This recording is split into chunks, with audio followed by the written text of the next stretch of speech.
नमस्कार प्रिय छात्रों, आज हम रोबोट पार्ट 2 लेकर प्रस्तुत हैं। हमने कल पढ़ा था कि किस तरह से रोबोनील और रोबोटिक एक दूसरे से मुलाकात करते हैं और दोनों दोस्त बन जाते हैं। आज हम उसी को आगे बढ़ाते हुए देखते हैं कि रोबोनील की तरह रोबोटिक भी एक बुद्धिमान रोबोट था। यानी दोनों रोबोट क्या है, बुद्धिमान थे। बातों बातों में एक दिन रोबोदीप ने रोबोनील को बताया, जानते हो रोबोनील, तुम्हारे आने से पहले सक्सेना परिवार में कौन काम करता था? उससे बातचीत किया। रोबोनील को इस बारे में कुछ पता नहीं था। वो बोला, नहीं तो मुझे इसकी कोई जानकारी नहीं है। पर तुम्हें किसने बताया? तो मैंने शर्मा परिवार को तुम्हारे सक्सेना परिवार के बारे में बातचीत करते सुना है। साधुराम नाम का एक सेवक एक बस दुर्घटना में घायल होकर किसी अस्पताल में है। तो सेवक किसको कहते हैं? सेवक यानी कि नौकर या काम करने वाले को हम सेवक कहते हैं। एक बस दुर्घटना में घायल हो गया था। दुर्घटना यानी एक्सीडेंट हुई थी, तो उसी में वो क्या है, घायल हो गया था, उसको चोट लग गई थी, राइट। तो अस्पताल में है, यानी हॉस्पिटल में वो है, एडमिट है। सो तो ठीक है, पर इसमें खास बात क्या है? ठीक होकर वो दोबारा सक्सेना परिवार में आ जुड़ेगा? नहीं रोबोनील, यहीं तुम गलत हो। तुम्हारे परिवार के जो मुखिया धीरज सक्सेना की शर्मा साहब से मुलाकात हुई थी। मुलाकात यानी एक दूसरे से वो मिले थे। मुलाकात का अर्थ होता है एक दूसरे से मिले थे। उन्होंने बताया कि वह अब साधुराम की छुट्टी करने वाले हैं। छुट्टी करना यानी कि उसे काम से निकाल देना है। सुनकर रोबोनील चौंक गया। बोला, क्या क्या कहा तुमने? वे लोग साधुराम की छुट्टी करने वाले हैं? पर क्यों? इसलिए कि तुम उन्हें बहुत भा गए हो। भा जाना यानी बहुत अच्छे लगे हो। बूढ़े साधुराम को थोड़ा मुआवजा का मतलब है थोड़े रुपए पैसे दे कर उसको गांव भिजवा देंगे। मगर रोबोदेव, यह तो रोबोटिकी के नियम के विरुद्ध है।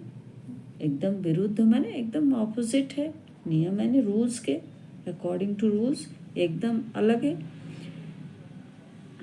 कोई रोबोट किसी इंसान को कैसे नुकसान पहुंचा सकता है? यह तो साधुराम के पेट पर लात मारना है। पेट पर लात मारना का मतलब उसकी नौकरी छीनना ना, मुहावरा है। नहीं, हमें कुछ और करना होगा।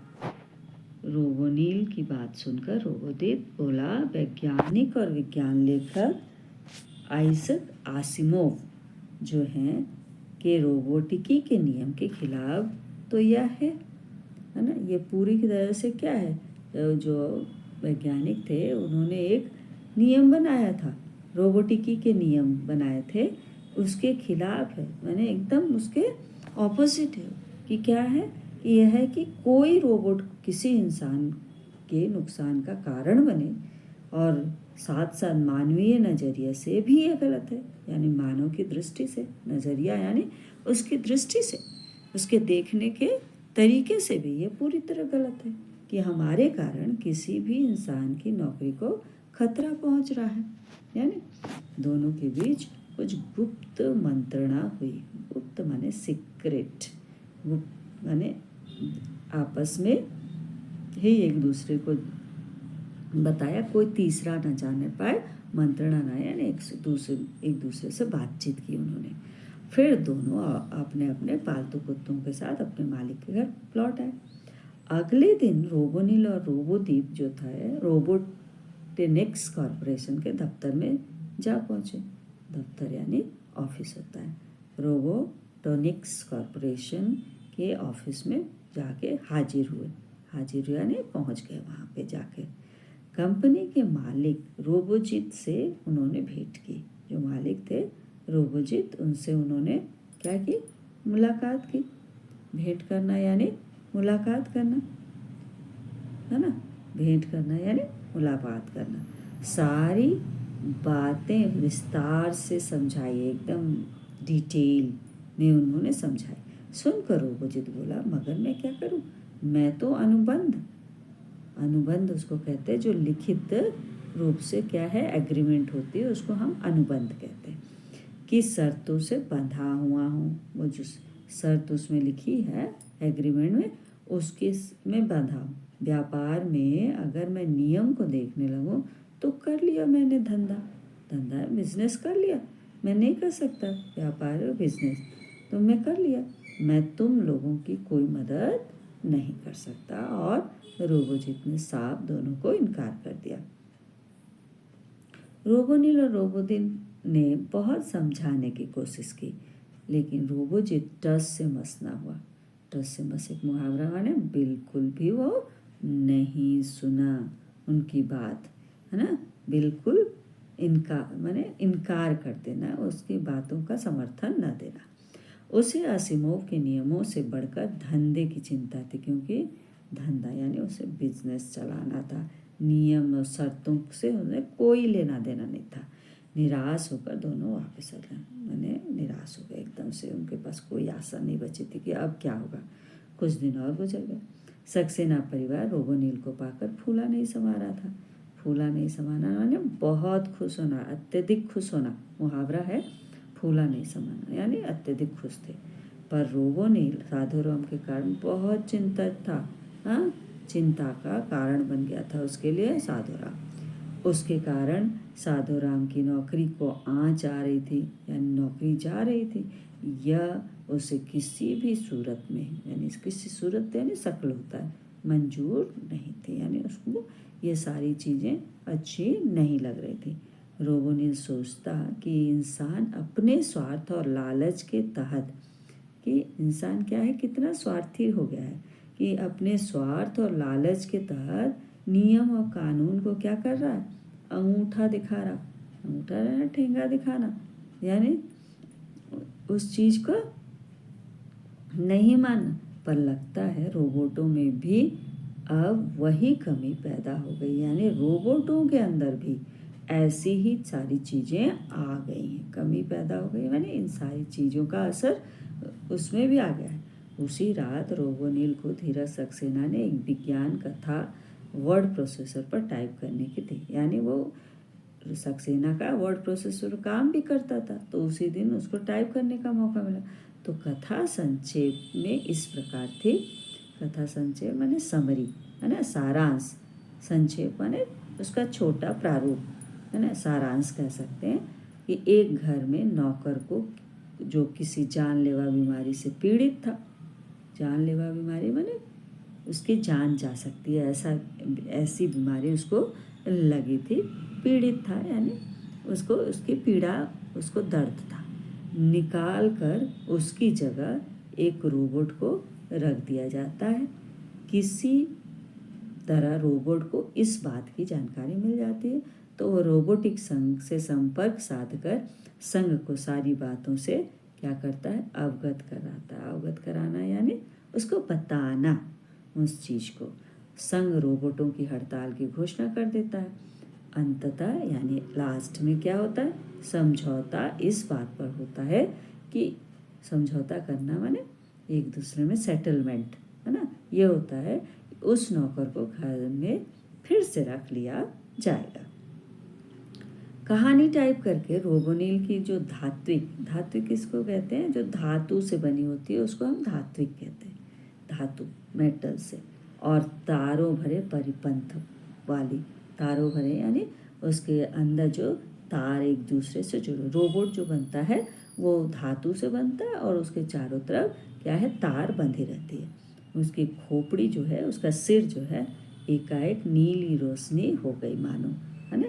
एकाएक मैंने अचानक क्या हुआ, नीली रोशनी उसके सिर पर जलने लगी। अगले रोज ही रोबोदीप के साथ वह संघ के कार्यालय जा पहुंचा। सब बातें सुनकर अध्यक्ष ने संघ की कार्यकारिणी की आपातकालीन बैठक बुलाई। कार्यालय ने ऑफिस, कार्यकारिणी यानी काम करने की जो प्रणाली थी उसमें क्या है, काम करना था उनको। और उसके अंतर्गत आपातकालीन यानी इमरजेंसी, है ना, बैठक यानी अचानक एक बैठक बुलाई गई। और बैठक में तय हुआ कि सभी रोबोटिक कंपनियों के काम करने वाले रोबोटों की हड़ताल का आह्वान कर दिया जाए। और सबने मिलकर ऐसा डिसीजन लिया कि अब हम क्या करें, आह्वान करना माने हड़ताल के लिए बोलना, सबको आगाह करना, यानी रोबोटिक कंपनी के मालिकों के बीच इस आह्वान से हलचल मच गई। यानी जब वो लोग स्ट्राइक पे जाने के लिए क्या है सबको सूचना दे दी तो सबके अंदर क्या हुआ, ऐसा लगा कि जैसे कोई हलचल मच गई हो, यानी सब एक घबराने लगे कि ये क्या हो गया। और उन्होंने रोबोजित पर सक्सेना परिवार के साथ हुए अनुबंध यानी जो लिखित रूप से जो दस्तावेज लिखे गए थे उसको तुरंत रद्द यानी कैंसिल कर दिया। जो भी दस्तावेज लिखे हुए थे उसको कैंसिल किया, देने का दबाव डाला। अब रोबोजित अकेला पड़ गया। मजबूरन उसे धीरज सक्सेना के साथ अपने जो अनुबंध थे, जो एग्रीमेंट थे, उस एग्रीमेंट को क्या करना था, वहाँ से हटाना था। और उन्होंने क्या किया, वो एग्रीमेंट वहाँ से हटाने की सोची, राइट। और उसे हटाना पड़ा, तुरंत रद्द करना पड़ा। धीरज सक्सेना को जब पता चला तो उनके हाथों के तोते उड़ गए। यानी वो हाथों के तोते उड़ना यानी अचानक ये क्या होना, ये मुहावरा है कि ये सारी चीज़ें क्या है, उसे उम्मीद नहीं थी और वो अचानक उसे क्या है इस चीज़ का एहसास हुआ कि क्या हो गया। यह सच था कि उन्होंने साधु राम को नौकरी से निकालने का फैसला लिया था, पर बदले हुए हालात में उन्हें मजबूर होकर रोबोटिक संघ के अध्यक्ष के पास जाकर ये गुजारिश करनी पड़ी। गुजारिश यानी सिफारिश करनी पड़ी कि जब तक साधु राम पूरी तरह से ठीक नहीं हो जाता है तब तक रोबोनिल उसके पास काम करता रहेगा। ऐसा साधु राम के ठीक होते ही वो उसे दोबारा काम पर रख लेंगे। संघ को यह बात मानने में कोई आपत्ति नहीं थी। आपत्ति यानी कोई उनको परेशानी नहीं हुई। और शाम को रोबोनिल और रोबोदित मिले। रोबोदित बोला, मुझे खुशी है कि हमारे कारण किसी इंसान को नुकसान नहीं झेलना पड़ा है, यानी कोई परेशानी नहीं झेलनी पड़ी है, उसका कोई लॉस नहीं, नुकसान यानी कोई लॉस नहीं हो रहा है किसी भी इंसान का, है ना, मनुष्य का। पाठ का आशय ये है कि सक्सेना परिवार नौकर साधाराम को निकालकर रोबोनिल को नियुक्त करते हैं।